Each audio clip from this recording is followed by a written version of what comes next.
To Point Fighter Live. I'm Alex Reyes. Welcome to another show. This is the Mighty River Classic post show. We're gonna have Doug Betrand come on the show. He won the overall grants this past weekend in Portland. It was a great event. Rick Cropper did a great job with everything. It was an awesome event. I enjoyed myself. Great action, great competition, and out in the West Coast, one of the great West Coast events. So I'm so happy I went over there. It was awesome. And congrats to everybody and all the winners. We're going to bring Doug on in a minute. We're just going to make a few announcements. All right. This weekend, we got the Pan American Internationals. That's right. It's next. That's it. It's in a few days. The NASCAR World Tour. It's going to be a great event. We're going to be preparing for that now. Starting tomorrow, we'll start setting up right here. So if you're planning on coming, you have any questions, feel free to reach out to me or my father. It's going to be a great event. We have also another announcement. We have some shirts. Okay, we got some shirts, and there they are. Train hard, win easy. They're the new power shirts, that's the back part of it. I'll show you guys the front. Okay, right there, real nice shirts. Okay, I'm actually wearing one right now. Okay, they're black and gold. They're burgundy and gold. If you guys want one, just message me. We'll have at Pan Am's as well. We only have 40 of them done already. I've already sold like 7 or 8. So if you guys want to order, just go ahead and hit me up, okay? And I'll get a shirt out to you, all right? It's the 10-year anniversary of Point Fighter Live, all right? We also have some bags, okay? That's the last plug in there for merchandise for Point Fighter Live, all right? And then we also have some other tournaments coming up after the Pan Americans, okay? Next weekend, before the Thanksgiving break week starts, right? We have KTOC Nationals. That's in New York City, Point Fighter approved.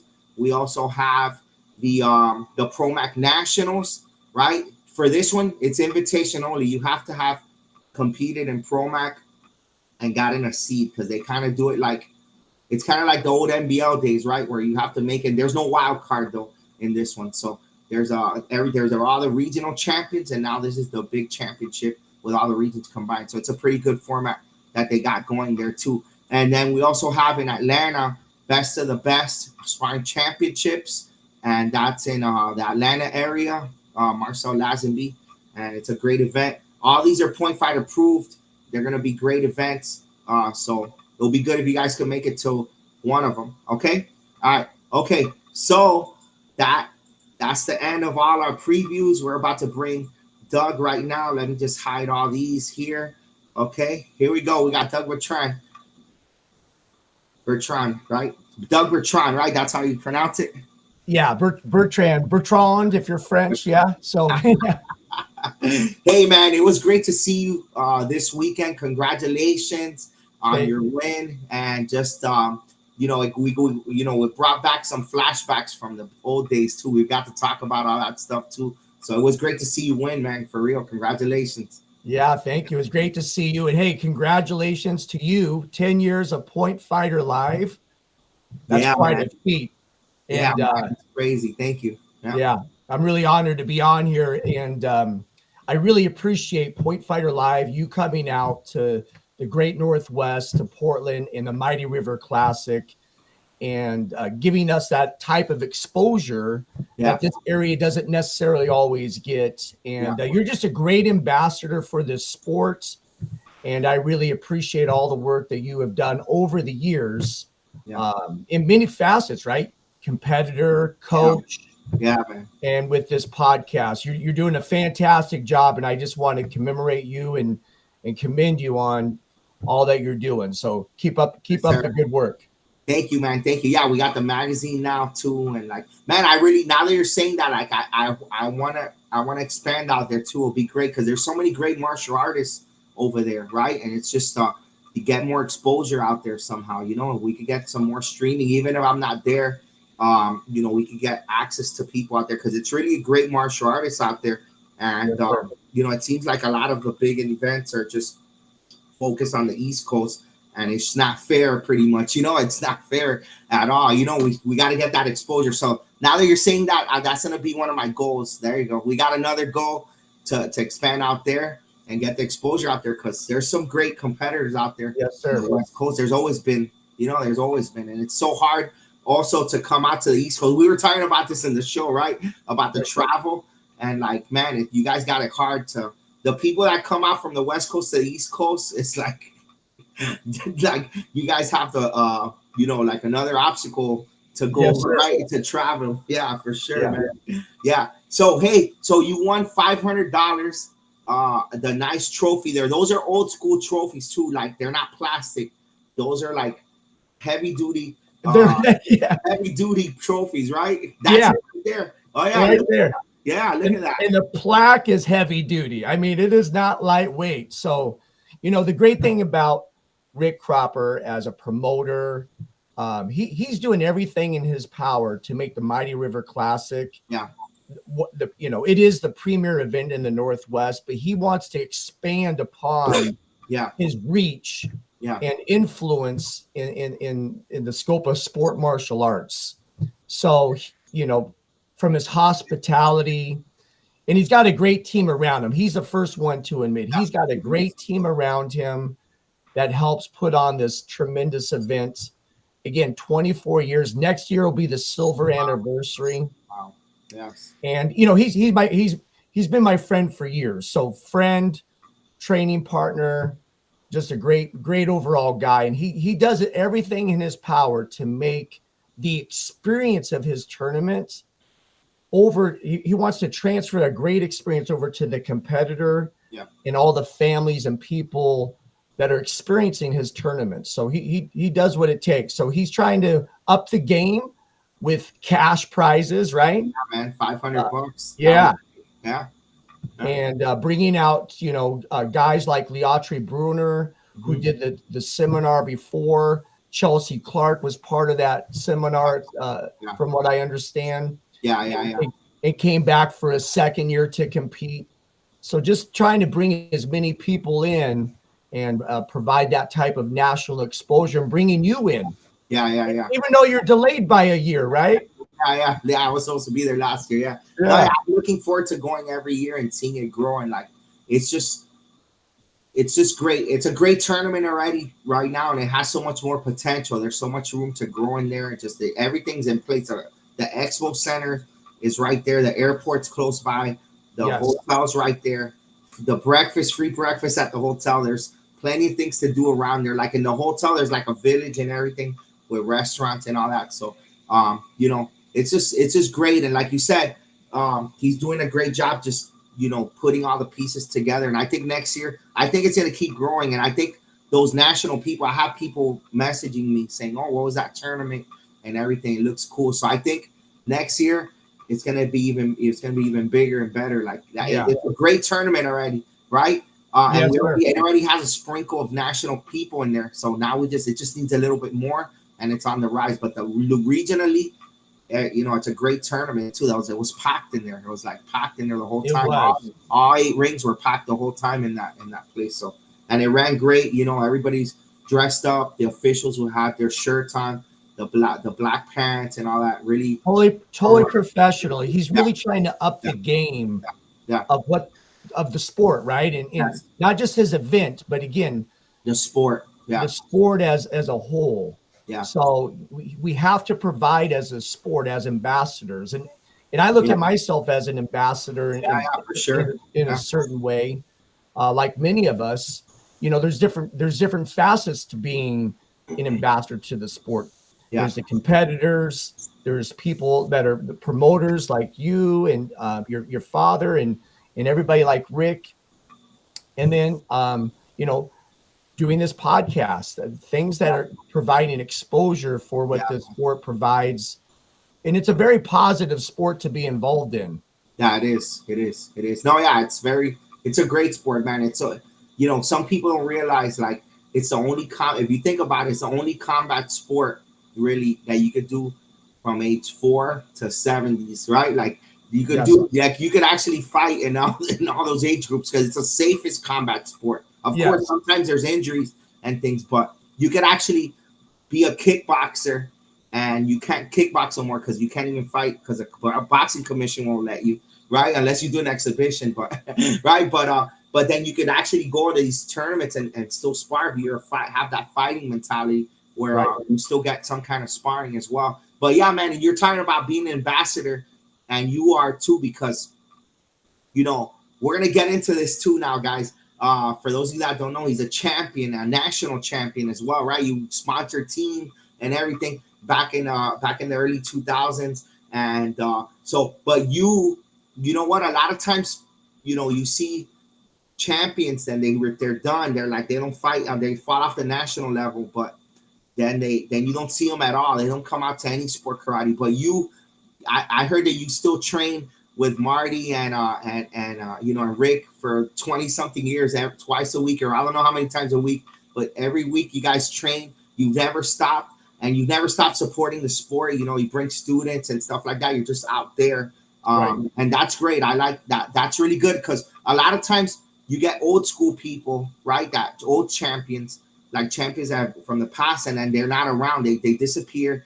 And then when they do come around, all they do is talk crap. Like they're like, oh, it's not what it used to be, and this and that. But that's part of the problem, right? If you're not around, then you can't. If you're not around helping the sport and being an ambassador, like you're saying, you're kind of part of the problem, right? If you're not putting your effort into making it better. So, but you're one of those that has been still contributing to the sport all around, and you're fighting too, and you won.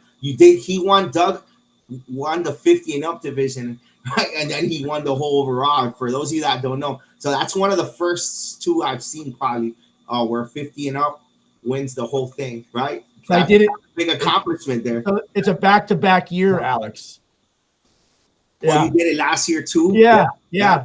So I've got both plaques from last year and the one for this year.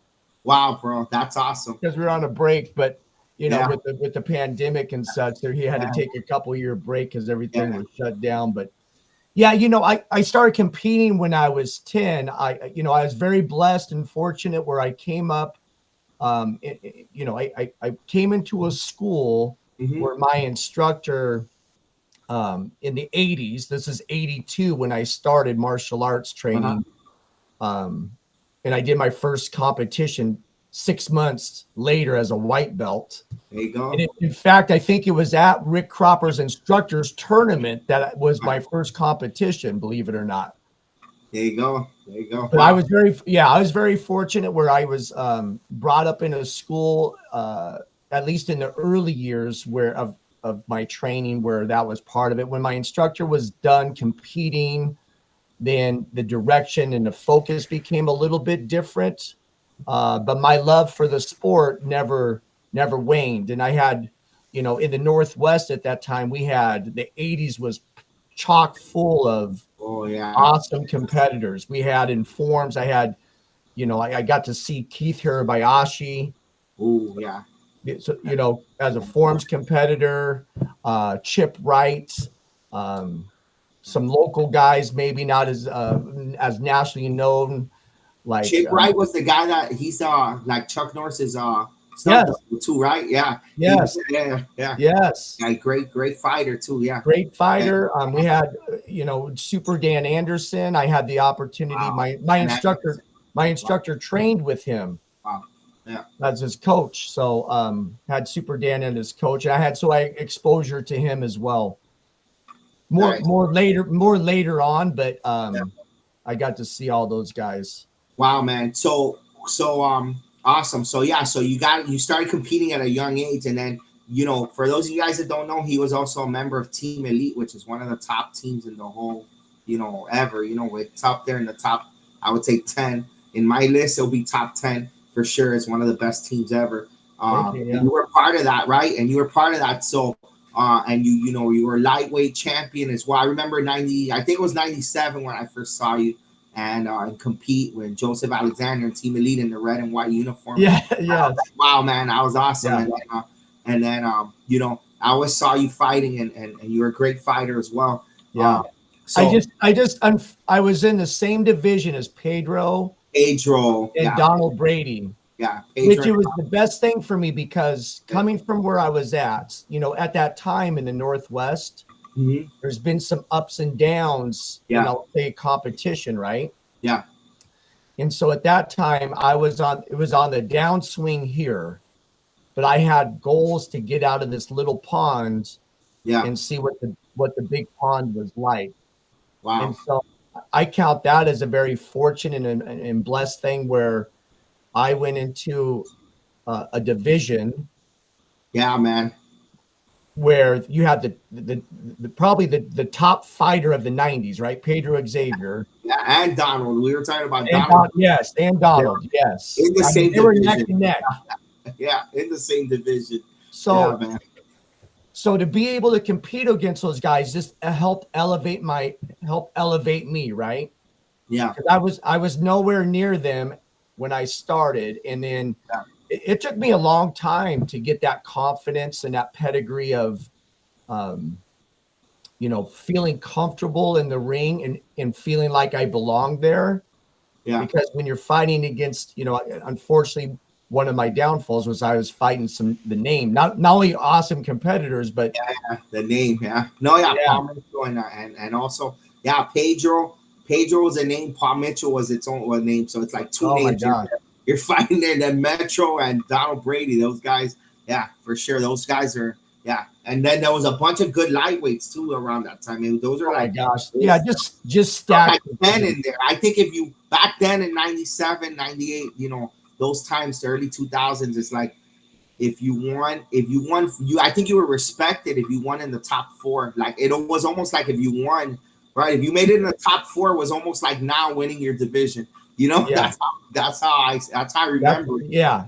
And that's where I was always at. And Yeah, then I was very fortunate to be to be to see in the early 90s, the 90s, 90. I came out like 93, 94. 93, 94. Yeah, So I got to see Pedro and Donald um and be right. I was always right behind them. I was always in that third or fourth spot, yeah, right? yeah, And then when Pedro retired and Donald was coming towards the end of the 90s, I was in the transition of those two. yeah. Guess who was right behind us? Raymond, right? Raymond and Jason Jason. Borelli. So Yeah, 1999, yeah, yeah, yeah. 1999 is when they both came out. They both were lightweights Yeah, bro. in They were. 1999. So it was a heck of a year. We had some great Wow, man. matchups. Wow, so you fought all those guys then? So you fought them. So you fought them too? Did you fight I Trent had the and opportunity Raymond? Wow, bro, to that's fight those good, guys too. man. So okay, so you fought Raymond and Borelli, and you fought Pedro and Donald, right? Now Yeah. Raymond was they were just getting started too, so it's They're hard. just getting started, but Like they started out with a bang, but they were not in their prime. oh They weren't in their prime yet, but just if you could compare, not saying who was better, right? If you could just compare, make a comparison, fighting all. Wow, you had the privilege to fight all those guys. Like that's crazy. That's yeah. awesome. What would you say was the? What did they have in common? Let's that way we don't try to bang them in together. Did they have something in common that they all Yeah. have? Kind of, Yes. you Yeah. notice? Yeah, Yes. They all have the same thing in common. They all felt they owned the ring. yeah, that's true. So Yeah, you know what I mean? So that was one thing I missed in the beginning. mental. Yeah, Now come 99, I was like, okay, 99 was kind of my it was kind of my breakout year. I had moments, yeah, but I wasn't consistent like Pedro and Brady. yeah, So I yeah, had some shining moments, but I was never consistent. Then yeah, in 99, I just like, okay, it's all upstairs. But then I got these young guns of Raymond and Jason, yeah, and whether they were just starting or not, these guys were yeah, these guys were it. yeah. Uh, so mentally, they all felt like they should be owning and winning that division no matter what. There you go. That's a good tip for everybody out there listening. And a lot of it's up here. The preparation and everything. Yeah. A lot of it's up here though in the head. Yeah. Now, but it's also matchups. What's Yeah, funny? too. It's Yeah. all about matchups. So Yeah. for me, Pedro was probably in terms of kickers. Hmm. Um, as we know, probably one of the all-time greatest kickers, right? Yeah. What I loved about his kicking was he was always, watch him, he was always in balance, Always. Yeah. always in position, always in balance. And he wouldn't lose speed. He wouldn't lose the speed either or Oh power. my He gosh. had the balance. Some people could hold it up there. Like for me, Tankson, Jason had the same balance and maybe power, but I think that Pedro had that too.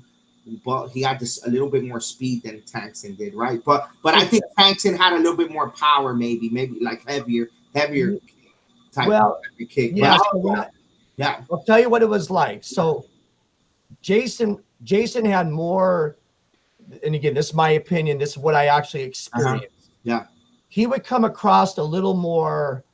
Again, this was earlier, so he grew, and I got. He did. He grew. Yeah, he did grow. That was at the beginning, 99. So in the beginning, he would kind of overcommit himself. Yeah. A little bit, right? Yeah. But very aggressive. I mean, you knew he was going to kick you. Yeah. And that guy would go across the ring to do it. Yeah. And then one of the things I don't think Pedro gets enough credit for is his broken rhythm, especially when he would go to the right side against, certain fighters. He would go to the right side. You just did it with your head too. He kind of would do that move with the head. Yeah, you just did it. Yeah, I remember him doing that. Yeah. And then what I loved about Donald, so if you want me, this is my own perspective, right? Yeah. Donald just had this attitude and this level of I'm coming at you, and his aggressiveness was something I never really experienced before. And Jason had that kind of aggressiveness too. Yeah. Where they're just coming right off that line and they're going to kick the heck out of you and just provide a lot of pressure. I think a better word for them is pressure. Yeah. And then you got Raymond. So Raymond, and as a lightweight, so Alex, we're talking 159.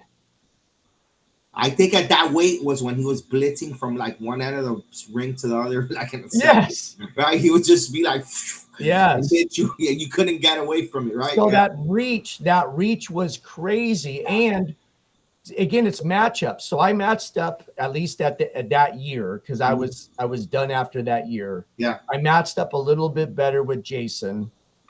And then Jason matched up better with Raymond. Oh yeah. And Raymond had my number because he was right-sided. Yeah. And he had that length. Yeah.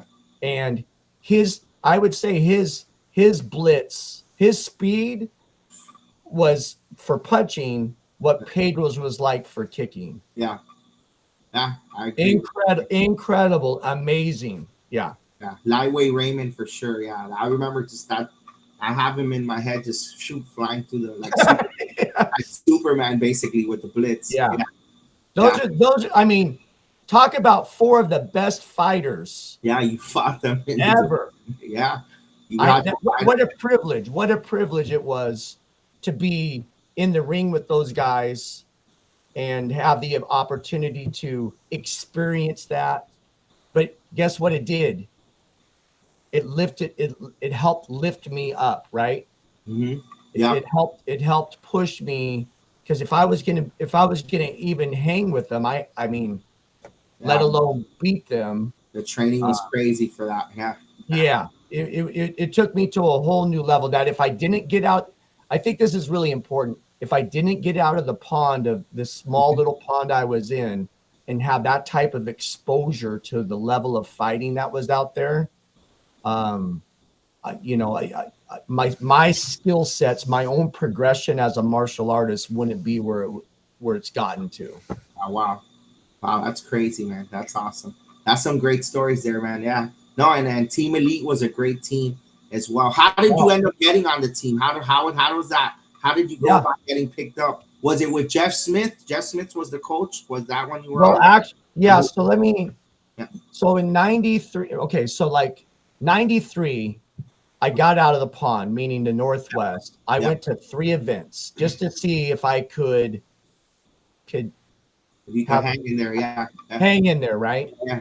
So the place that I worked, which was called Apis Ready Mix, it was a concrete ready mix company. So you know the big ready mix trucks? Oh yeah, yeah, yeah, yeah. That's where I worked. And I asked them to help. I asked for a sponsorship. And they actually gave me sponsorship money. They gave me an allowance for Wow. flights Yeah, man. that Wow. allowed me the opportunity to travel. Now, one of the first guys I met who became one of my best friends was Joseph Alexander, Ooh, Joseph. Where was Joseph from? Alabama. Oh, he was from Alabama. So Wow. even though we had mullets and we looked like brothers, right? You know. Yeah, I thought you guys were brothers actually. Everybody thought we were brothers. Um,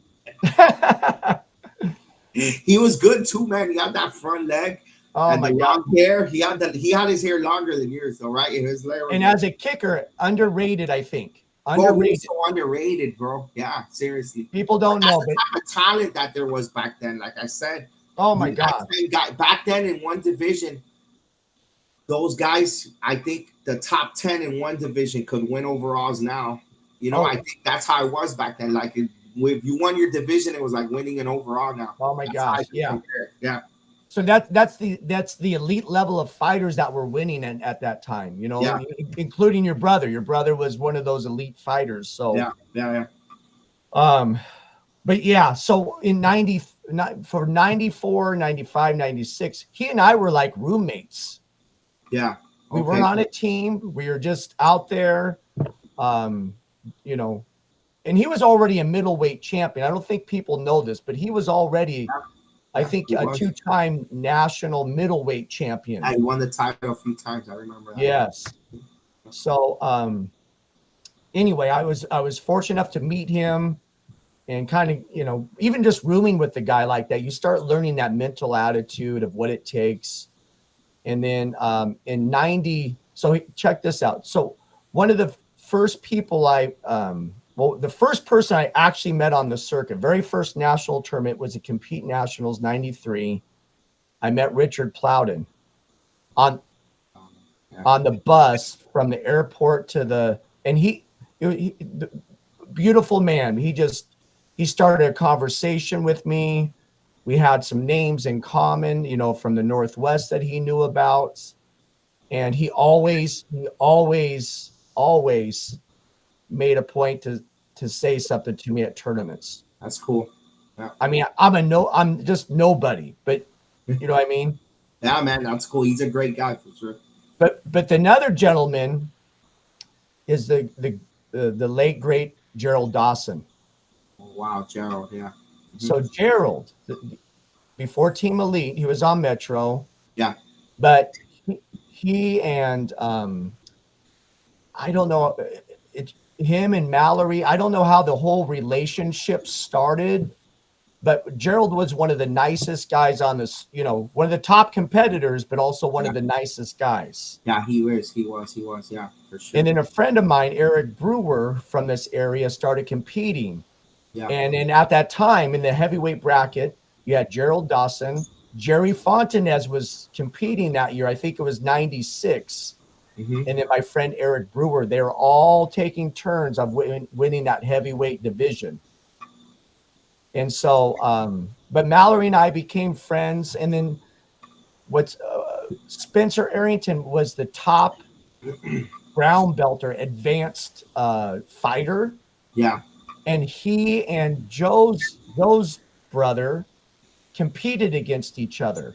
Ah, okay. Okay, so then fast forward, this is like 95 or 96. Prestige was there. Prestige, Prestige. Yeah, that was 96. Yeah. Okay. So Joe, myself, and Spencer fought as a team. Wow. Cool. Yeah. Wow, that's cool. I didn't know that. The Capital Classics as a team. Wow, man, I did not know that. Wow. And we fought the Arizona Ice Tea team. Oh man, I remember them. Yeah, Jesse was on I it. think Jesse was on that team. Jesse, yeah. Wow, Yeah. so that was the first time, the first team interaction that Spencer got ever. Pretty much, he fought in team fighting with you guys. Yeah, right? I don't know what he did with Gerald or Because I Mallory. know that they're in that area, but you guys Yeah. actually got. He was a They were brown. both students. Mallory and Spencer were both Yeah. students of We're Gerald. both students of Gerald. Yeah, yeah. So that's So where you then, guys got connected to all that. Yeah. yeah, we all got connected, you know, and that's a great thing about this sport is the relationships that you Yeah, grow man. and Look at develop that. and Yeah. get to know. And then all of a sudden, you know, I get Mallory's at, I think, the US Open of 96. And he's like, hey, we're putting together a team. You know, would you like to be on it? That's And awesome. Bro. I'm Wow. like, you know, first to be on a team was just an honor. Yeah. So, Oh, that's great. That's and then awesome. for me to be picked as part of a team, you know, it's one of those things you dream about having happen. But Yeah, and Team Elite was one of those teams that started right after Metro, so they got a lot of Metro guys when they started too, right? yes, So it's yes, Metro. You were with all these champions too there, part of all that. yes, Yeah. Wow. yes, and yeah. So from '96, so the very first tournament we were at was the Diamond Nationals, as Team Elite, and then the last tournament that I participated in as a member of Team Elite was the 1999 Diamond Nationals. Oh wow. Wow. So 3 And I years. just, again, it's one of those things where you're just grateful for people like Spencer to give you the opportunity Yeah, man. to be on a team, to be sponsored. Yeah. So again, very grateful for that opportunity. Spencer was a great sponsor in the sport too. Yeah. Yeah, for sure. It was great. Yeah. Now, wow, man, that's some awesome memories. Everything that you're saying, it's like flashing back because I remember being a fan back then. I was still kind of like in the 15. My rookie year was 97, so I was like before that I was just like looking at my brother, and I wanted to be like that. You know, I really got into it like that when I was in that 15 to 17 range. Yes. So I became a fan in these years.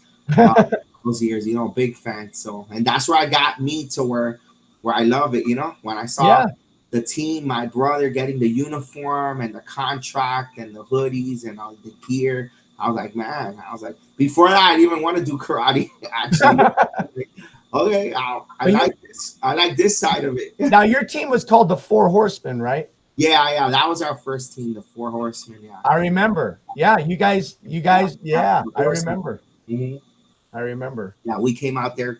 You know, we came out there with them crazy too. You know, we came out there crazy. But like you said, mentality. We had to come out there. We knew it was gonna be not easy to win, so we had to be different.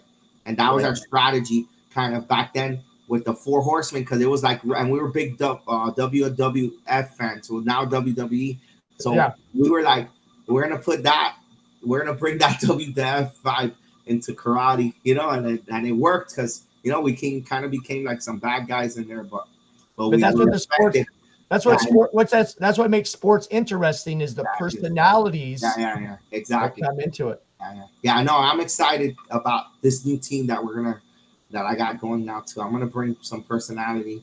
Starts out this week at the Pan Ams. I got some surprises, and yeah. But no, I'm gonna be good. I'm gonna behave though this time, so don't worry. Okay. Anybody out there listening?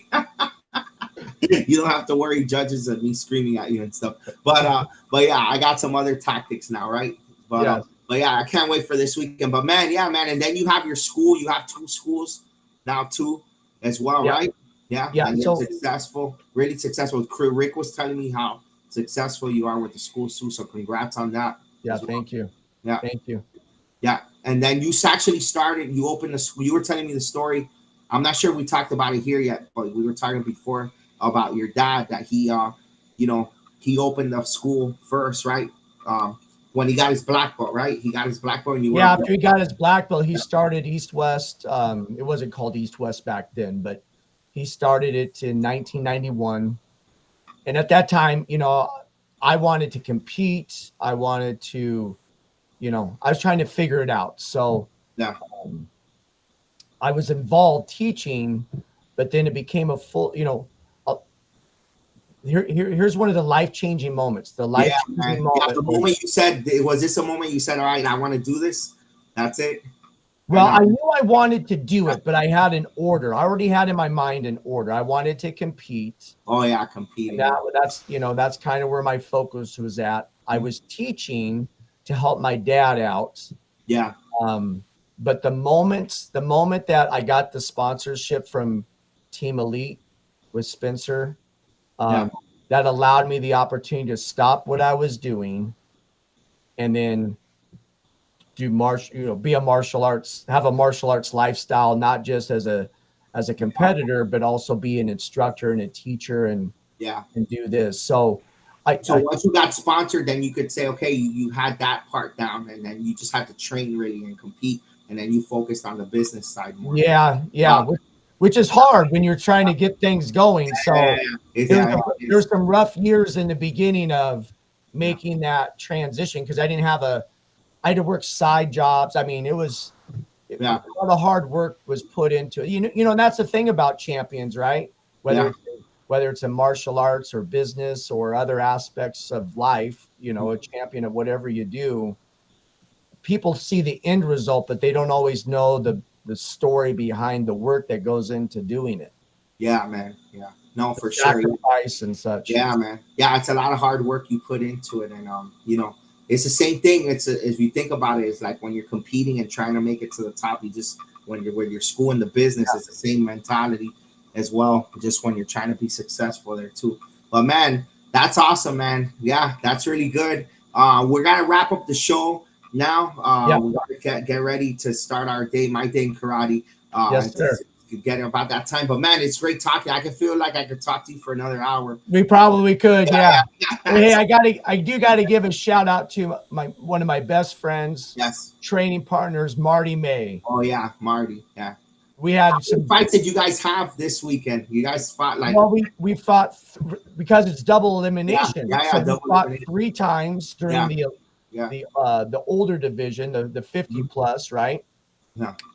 Then for the grand championship, we had to fight those 2 2-minute rounds. Yeah, man. Wow. Yeah, a lot of fighting. So, Did you like the double elimination? You and like? he, oh Did my you like? gosh, I loved it. I That was loved it. I think as a competitor, yeah. I think it just changes the whole dynamic. You know what else I liked about the tournament that I've never seen before was bracket style forms. Oh yeah, I saw that. Yeah, I saw that. Yeah, bracket each. Yeah, and he told me how it worked too. Head So to head. 2 people, and then they vote right there. Then the next Yes. bracket. Yeah. That was cool. Yeah, it was almost like a fight. Yeah, pretty much. It Yeah, was, yeah. battle. Yeah, it's a battle. And Some people had to do 3 or 4 forms in order to win first place. I really like that he did that. That was super cool for sure too. Yeah, I think that's a great thing.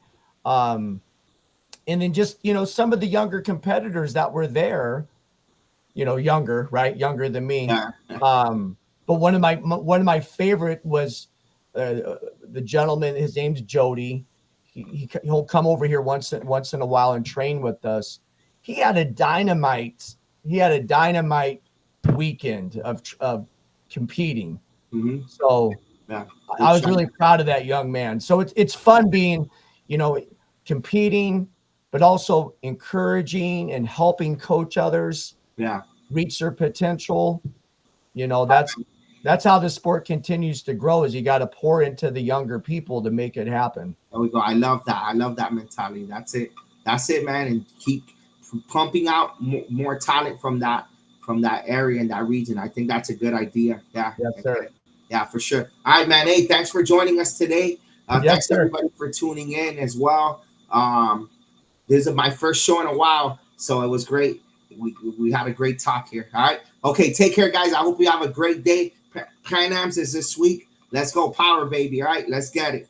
Have a great tournament. Have a great tournament. Congrats to you and congrats to Rick. Thanks for the hospitality too, Rick.